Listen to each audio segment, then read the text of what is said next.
اور رحمان کے بندے تو وہ ہیں جو زمین پر آہستگی سے چلتے ہیں، اور جب جاہل لوگ ان سے جاہلانہ گفتگو کرتے ہیں تو سلام کہتے ہیں، اور وہ جو اپنے پروردگار کے آگے سجدے کر کے اور عز و ادب سے کھڑے رہ کر راتیں بسر کرتے ہیں، اور وہ جو دعا مانگتے رہتے ہیں کہ اے پروردگار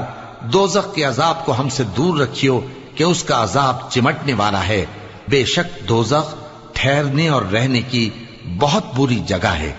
اور وہ کہ جب خرچ کرتے ہیں تو نہ بیجا اڑاتے ہیں اور نہ تنگی کو کام میں لاتے ہیں، بلکہ اعتدال کے ساتھ، نہ ضرورت سے زیادہ نہ کم۔